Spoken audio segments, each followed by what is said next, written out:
آش محشر میں جب ان کی آمد ہو اور بھیجے سب ان کی شکت پیلا ہو سلام مجھ سے خدمت کے قدسی کہیں ہاں رضا مصطفیٰ جان رحمت پیلا ہو سلام کے مت والوں، شمع رسالت کے پروانوں، غوث و خواجہ و رضا کے دیوانوں، السلام علیکم ورحمۃ اللہ وبرکاتہ۔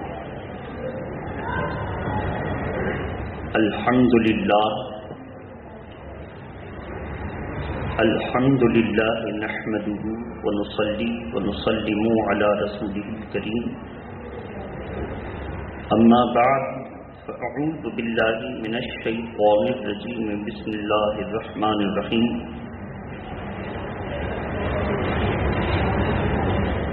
قل بفضل اللہ وبرحمتہ فبذلک فلیفرحوا، وقال اللہ تبارک وتعالی فی القرآن المجید، لقد کان لکم فی رسول اللہ اسوۃ حسنہ، صدق اللہ العلی العظیم وبلغنا رسولہ النبی الامین المتین الکریم۔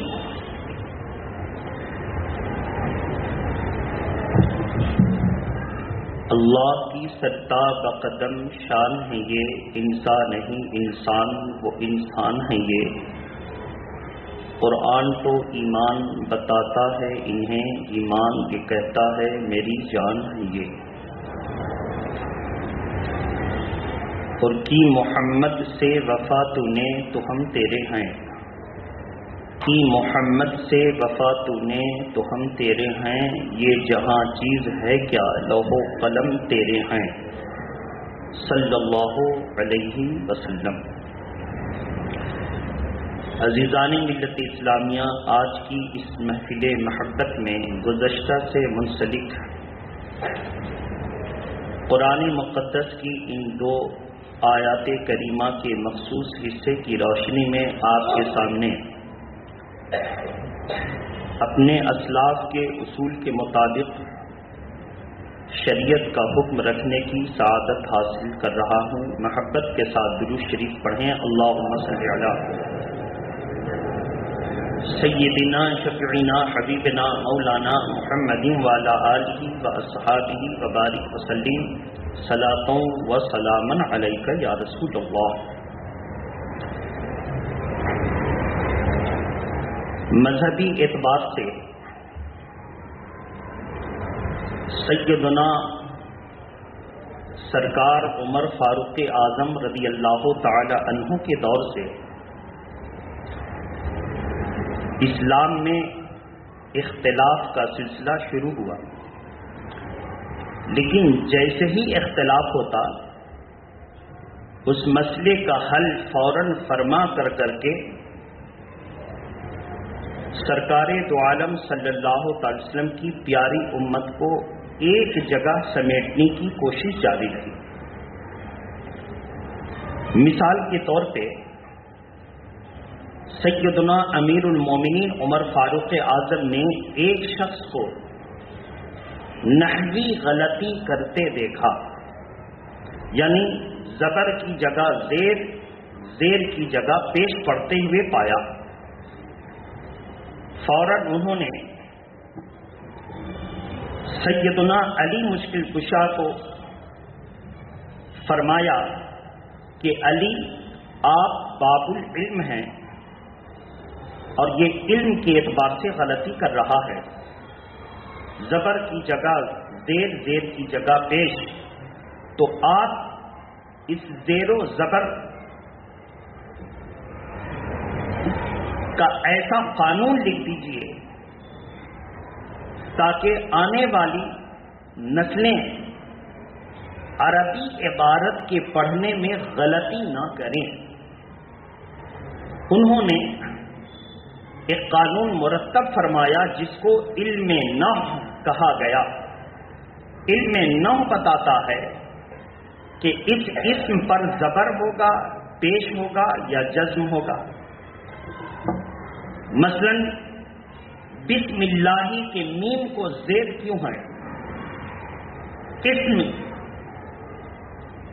کے میم کو زیر کیوں ہے؟ تو قانون بتائے گا کہ با حرف جار کے داخل ہونے کی وجہ سے بسم اللہ کی میم کو زیر پڑ گیا۔ یہ ہے نحو کا فائدہ۔ تو جیسے ہی خرابیاں پیدا ہوں ویسے ہی اس مسئلے کا حل بتایا، اور جب بتایا تو اختلاف ختم ہوا، کچھ لوگوں کو پسند نہیں آیا، تو فرمایا کہ اللہ کے پیارے نبی صلی اللہ تعالی علیہ وسلم نے فرمایا کہ تم قوم کا امام، قوم کا ہادی سب کو مت بناؤ، سمجھ لو، قانون کی روشنی میں پرکھ لو، جانچ کر لو، تفتیش کر لو، اور جب مطمئن ہو جاؤ تو اس کو اپنا مقتدا اور پیشوا چن لو، اور اس کی پوری ذمہ داری ہوگی کہ وہ قوم کو، اہل سنت سے جوڑ کے رکھے، اور جو وہ کہے اس کی بات پر عمل کرو۔ اگر تم جماعت کے ساتھ مل کر رہو گے تو جماعت جنت میں جائے گی، من شذ فی النار، اور جو جماعت سے الگ ہو کر کے رہے گا وہ جہنم میں چلا جائے گا۔ شروع سے ایسا ہی ہوا۔ ایک دور ایسا آیا کہ معتزلہ نے سر اٹھایا۔ معتزلہ کا عقیدہ یہ تھا کہ جو کفر کر دے وہ بھی کافر، اور جو گناہ کبیرہ کا مرتکب ہو جائے وہ بھی کافر۔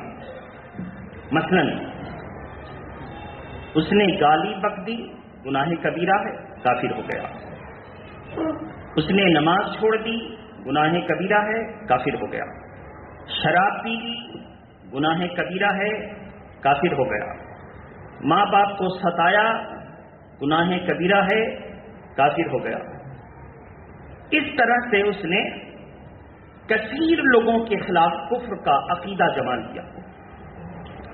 فرمایا، اللہ کے پیارے نبی صلی اللہ تعالی وسلم فرمایا کہ گناہ کبیرہ کا مرتکب، مثلا شراب پیتا تھا، جھوٹ بولتا تھا، ناپ تول میں کمی کرتا تھا اور خودکشی کر کے مرا، سارے عیب اس کے اندر تھے، تو یہ سارے عیوب مل کر کے بھی وہ گناہ کبیرہ کا مرتکب تو ہے مگر مسلمان ہے، مگر مسلمان ہے۔ تب اللہ کے نبی نے ارشاد فرمایا، اس کو پیش کیا گیا۔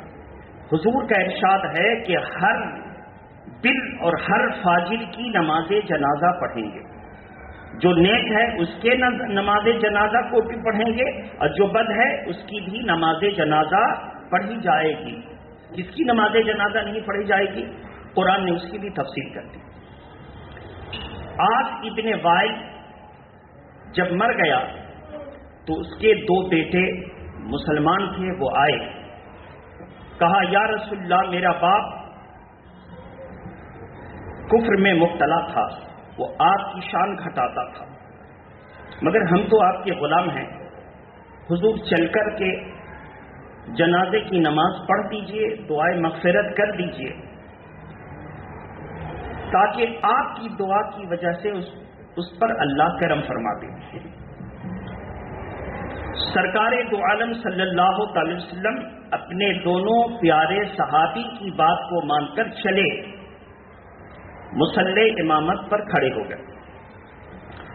عمر فاروق اعظم کھڑے ہوئے دامن کو پکڑ دیا، کہا یا رسول اللہ، یہ آپ کی توہین کرتا تھا، اگرچہ صحابہ کے ساتھ رہتا تھا، نمازیں پڑھتا تھا، ارکان کو ادا کرتا تھا، مگر آپ کی توہین کرتا تھا، کوئی بات آپ کہتے تو اس کا الٹا معنی نکالتا تھا۔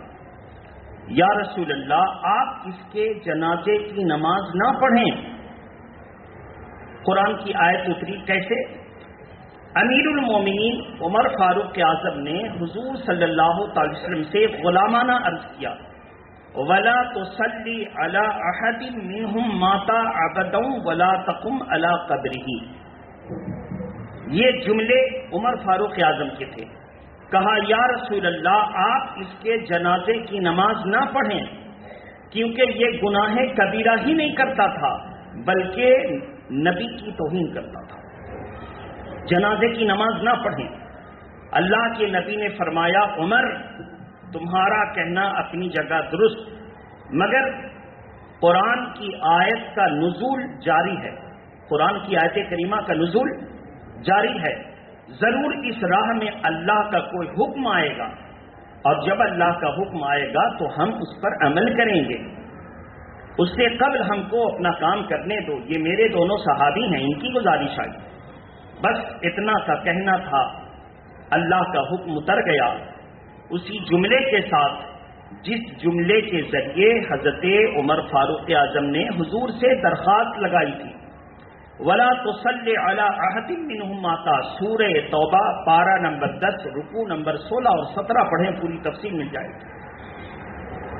جب یہ آیت کریمہ اتری تو اللہ کے نبی مصلی سے ہٹ گئے اور فرمایا میں تو چاہتا تھا، چونکہ میرا لقب جو ہے رحمت للعالمین ہے، میں تو چاہتا تھا کہ میں اس کے جنازے کی نماز پڑھ کر بخشش کی دعا کروں تاکہ اس پر اللہ رحم فرمائے، لیکن اللہ کی یہ مرضی ہے کہ جو اللہ اور اس کے رسول کی نافرمانی اور گستاخی کر کے مر جائے، انہم کفروا باللہ ورسولہ، بے شک اس نے اللہ اور اس کے رسول کی شان میں کفر کیا، وماتوا وہم فاسقون، اور وہ فسق کی حالت میں مر گیا، تو ایسی صورت میں اس کے جنازے کی نماز آپ نہیں پڑھ سکتے۔ صحابہ اکرام کی تسلی بندی، چلو مجرم کو سزا مل گئی۔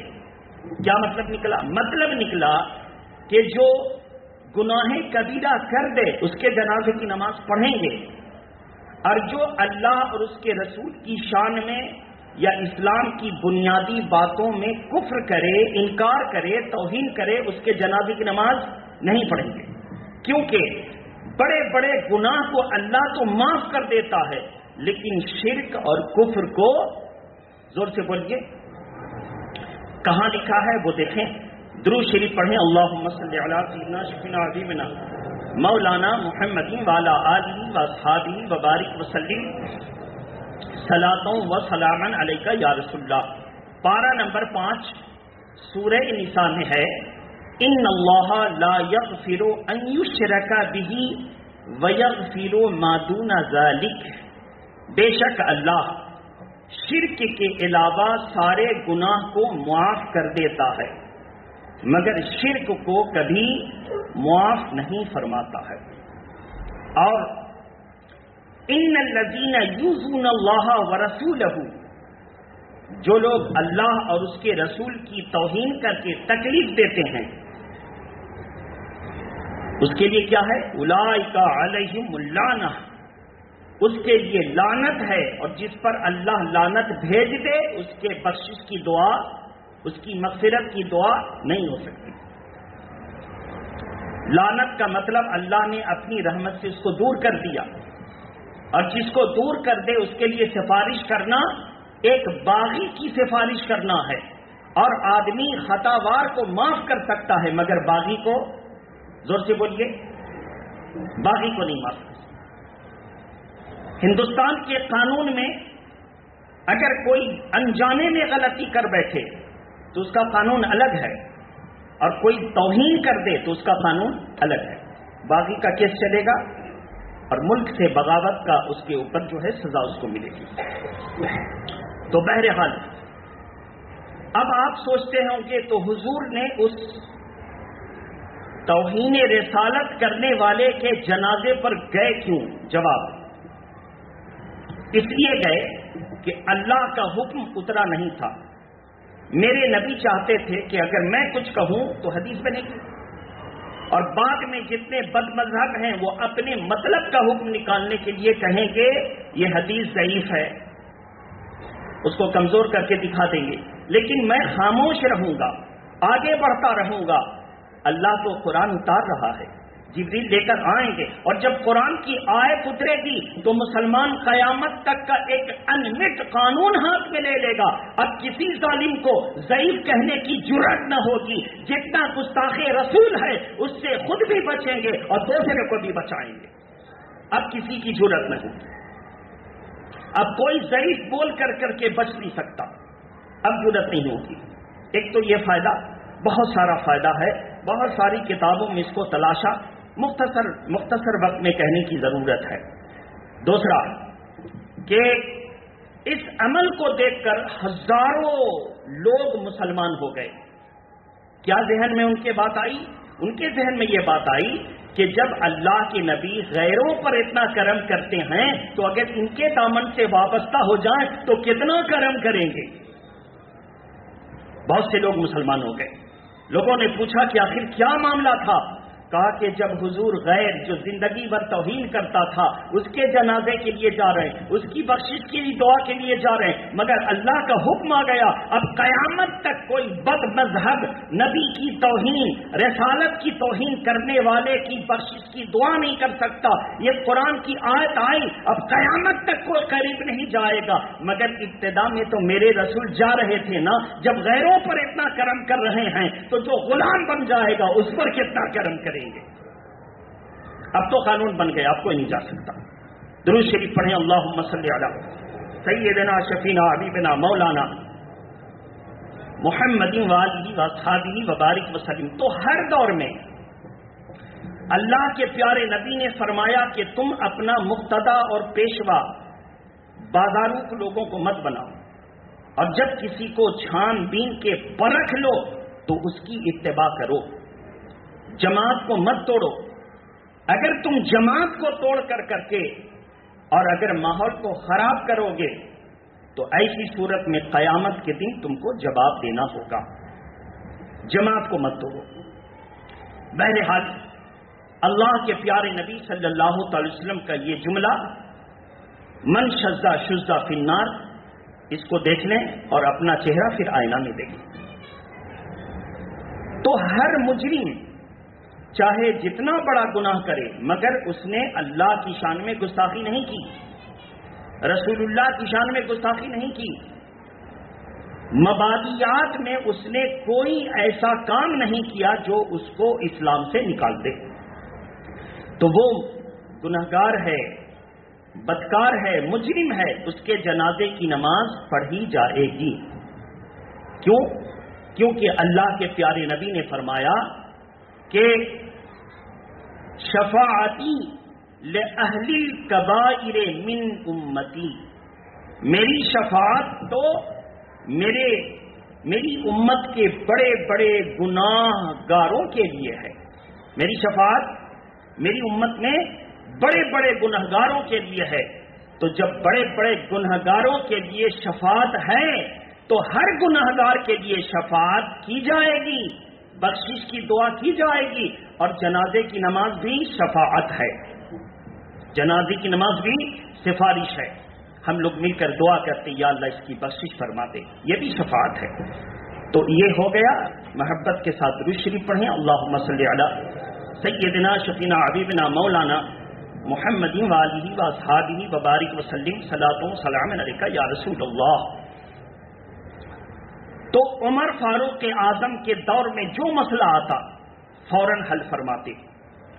عثمان غنی کے دور میں اختلاف شدت کو پکڑتا ہے، یہاں تک کہ فاطمی فرقہ کے لوگ جن کا دعویٰ تھا کہ ہم فاطمی ہیں، اسی سے سمجھ لیجیے کتنی بڑی نسبت لاتے تھے، کہاں کے تھے؟ مصر کے۔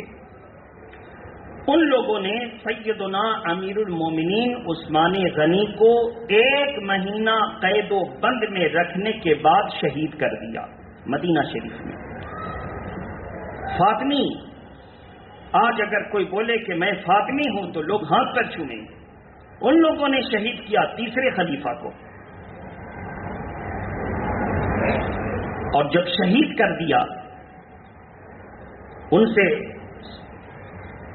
اسلامی حکومت کے سپاہیوں نے اجازت طلب کی، امیر المومنین آپ اجازت دیں، ان کی حیثیت کیا ہے؟ آپ اجازت دیں تو ہم ان کا وہ حشر کریں کہ رہتی دنیا تک لوگ ان کو عبرت کا نشان بنا دیں۔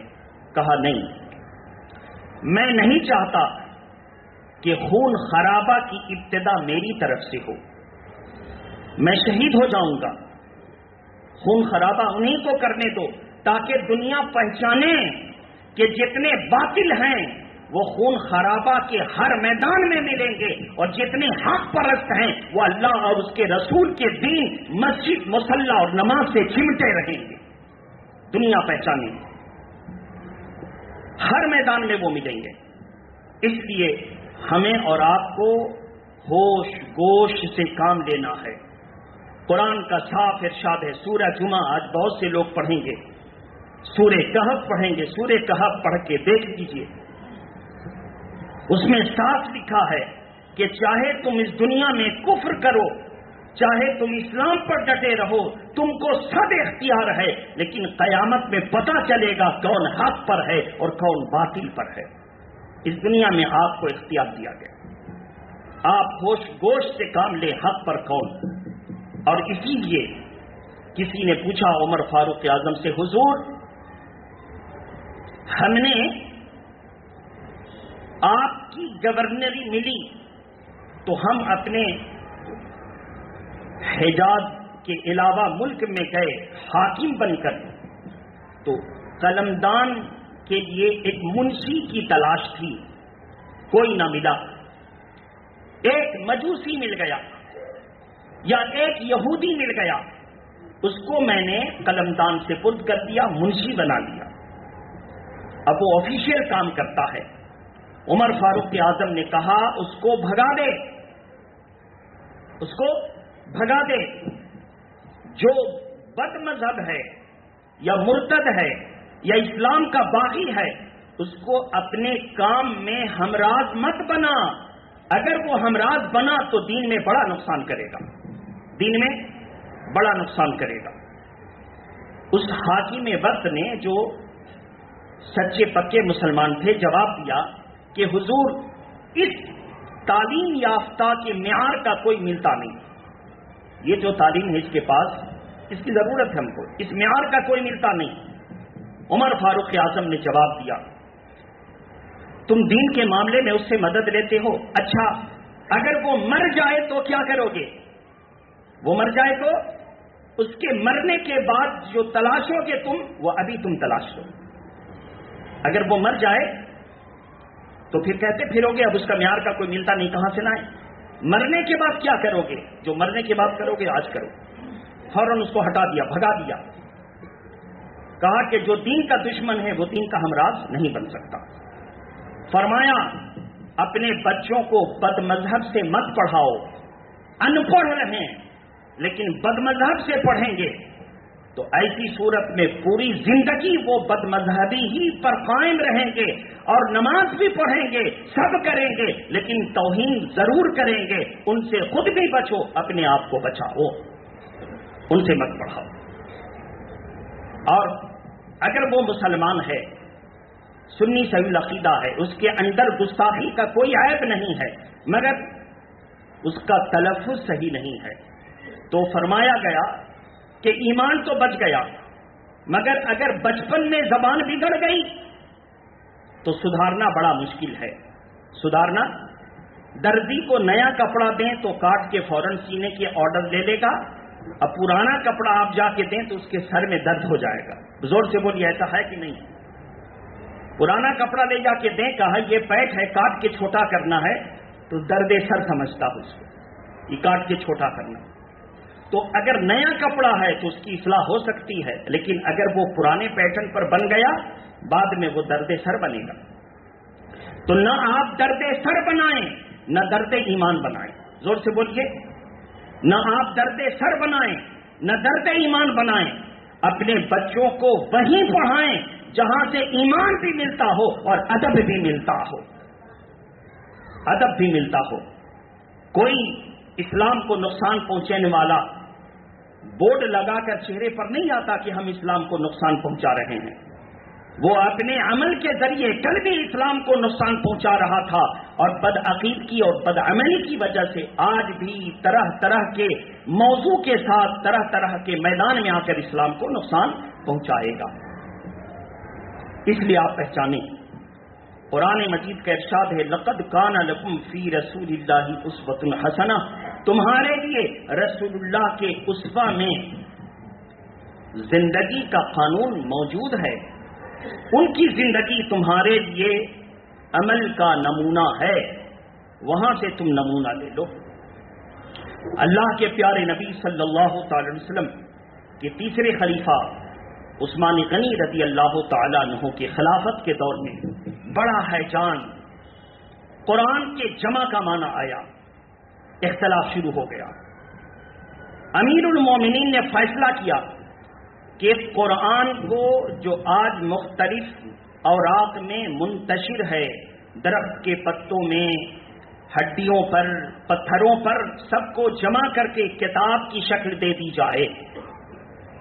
بڑے بڑے لوگوں نے اختلاف کیا کہ حضور نے یہ کام نہ کیا تھا، آپ کیوں کر رہے ہیں.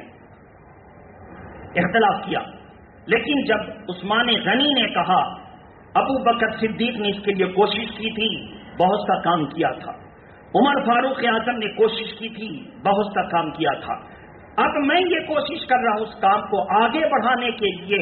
رسول اللہ کی زندگی میں نمونہ ہے.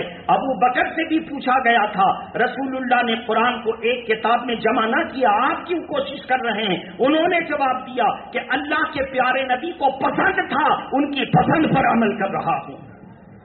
اب تم مجھ سے پوچھتے ہو تو سنو، مجھ سے پہلے جو امیر کر گئے انہی امیر المومنین کے نقش قدم کو چوم کر میں بھی چل رہا ہوں. اللہ کے پیارے نبی نے فرمایا میرے بعد خیر القرون کا زمانہ ہوگا، جو ان پر عمل کر لے گا وہ نجات پا لے گا. تو میں انہی اپنے پیش رو اپنے سے پہلے خلفاء کے کام کو آگے بڑھا رہا ہوں. تمہارے نزدیک نیا کام ہو سکتا ہے، میرے نزدیک وہی ہے جس کو انہوں نے میرے کرنے کے لیے چھوڑ دیا، جس کو ہم لوگ بولتے ہیں باقی رکھا.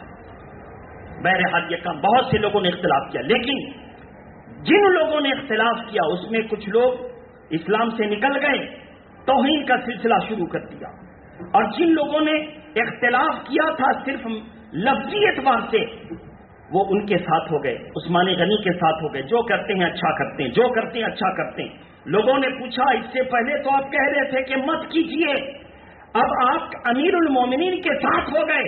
کہا کہ وہ میرا مشورہ تھا، لیکن اللہ کے پیارے نبی نے فرمایا مشورہ دو، لیکن جب تمہارا سردار چل پڑے تو تم بھی چل پڑو، اسلام کو نقصان نہ پہنچاؤ. ہم اسلام کو نقصان نہیں پہنچانا چاہتے، میرا قائد جہاں جا رہا ہے ہم وہاں جا رہے ہیں. معاملہ ختم ہو گیا. مشورہ دیجیے، لیکن اسلام کو نقصان پہنچانے کے لیے جب مسلمان کسی بات پر جم جائیں، اس کے خلاف جو قدم نکالے وہ اختلاف ہے، اور وہ ایسا اختلاف ہے جس سے دین بھی برباد، دنیا بھی برباد، دین و دنیا دونوں برباد. نماز بھی جائے گی، مسجد کی جماعت بھی جائے گی، سب جائے گی، کچھ پنے بگڑنے والا نہیں، اپنا نقصان ہوگا.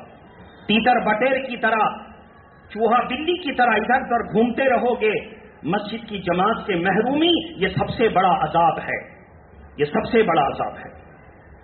اس لیے میرے محترم بزرگ اور دوستو، ضرورت اس بات کی ہے کہ ہم ان تمام اکابرین کے زمانے کے اختلاف کو سامنے رکھیں، اور جس طرح وہ لوگ اپنے قائد کے پیچھے جم گئے آپ بھی جم جائیے.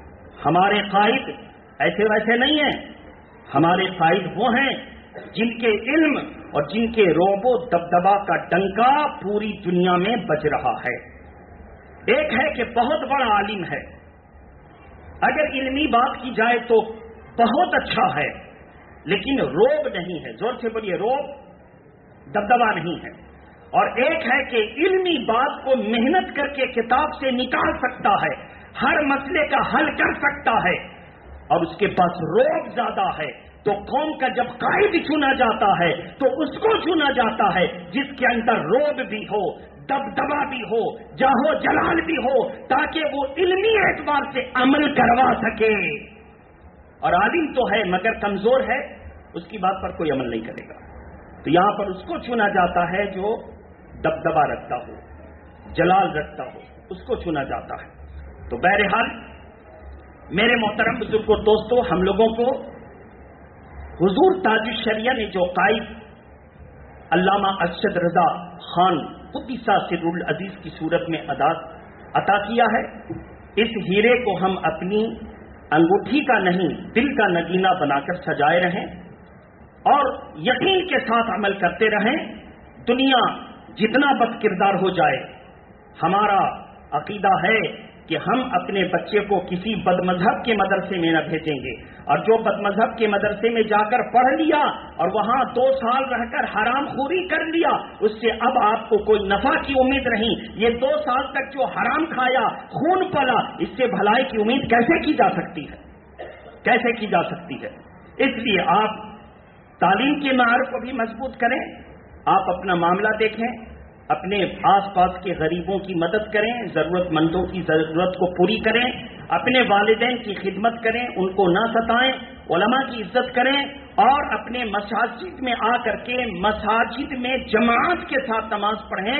کہ اگر جماعت میں کسی کا تلفظ صحیح نہیں ہے، کسی کو اٹھک بیٹھک صحیح نہیں ہے اور جماعت کے ساتھ پڑھتا ہے اور جماعت کے شرائط کو پورا کرتا ہے، تو اس کا تلفظ اگرچہ صحیح نہیں ہے مگر نماز ہو جاتی ہے.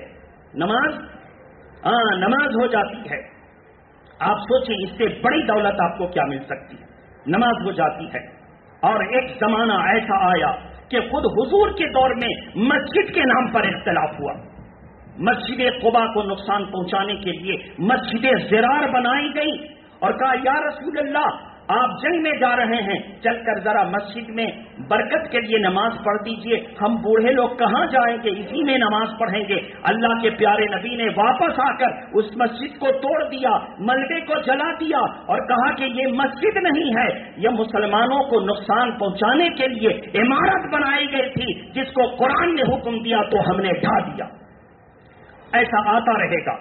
مسجد کو نقصان پہنچانے کے لیے مسجد بنائی جائے گی، مدرسہ کو نقصان پہنچانے کے لیے مدرسہ بنایا جائے گا، خانقاہ کو نقصان پہنچانے کے لیے خانقاہیں بنائی جائیں گی. کیونکہ دشمن سائن بورڈ لگا کے نہیں آئے گا کہ ہم آپ کے دشمن ہیں، دشمن اسی راستے سے آئے گا. یہ سارا راستہ قرآن نے آپ کو بتا دیا ہے. عقل روشن رکھیے، آنکھ کھلی رکھیے، حق اور باطل کو سمجھیے. یہاں بھی محفوظ رہیے گا، وہاں بھی محفوظ رہیے گا. وآخر دعوانا الحمدللہ رب العالمین. السلام علیکم. کھڑے ہو جائیں.